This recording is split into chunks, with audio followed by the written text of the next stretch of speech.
हम लोग भी एक साफ अदालत मौजूद है, यहाँ इसी तरह की सूरत हाल थी। जो ही जल्दा आया तो तमाम रिपोर्टर्स है ऑफिस में जितने लोग अदालती कार्रवाई कर रहे थे वो लोग सारे बाहर आ गए। उसके बाद कल सुबह जो कार्रवाई चल रही थी शानदार केस के हवाले से वो भी थोड़ी देर के लिए रोक दी गई और तमाम लोग बाहर आ गए कलमा तैयबा का विरोध करते हुए। और यहाँ पे इस्लामाबाद में बड़ा शदीद जलने के झटके महसूस किए गए और तकरीबन जो एयरपोर्ट और इसके अलावा जो रेलवे स्टेशन है तमाम जगहों पे लोग अलर्ट दिखाई दिए। फौरी तौर पर कलमा तैयबा का विरोध करते हुए बाहर में निकल आए और बाहर बैठ के जमीन पर। तो आज ये जल्जले के जो शदीद झटके थे ये पूरे मुल्क में महसूस किया गया। उसके अलावा इंडिया और अफगानिस्तान में भी इसके जल्जलों के झटके महसूस किए गए। इस्लामाबाद में अभी तक कोई नुकसानात का जो अभी तक इतलात नहीं मिली, लेकिन इसका जरूर है कि यहाँ पे जल्जलों के झटकों की वजह से काफी परेशान दिखाई दिए और कलमा तैयबा का विरोध करते रहे। जी अच्छा ज़मीर हुसैन, ये बताइए क्योंकि आफ्टर शॉक्स का सिलसिला भी जारी है और एहतियाती तदाबीर के हवाले से भी लोगों को हिदायत जारी की जा रही है कि वो एहतियाती तदाबीर को अपना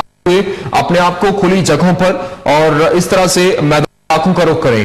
तो क्या इस वक्त लोगों के वहां पर क्या तासुरात हैं, इस हवाले से भी बताइएगा।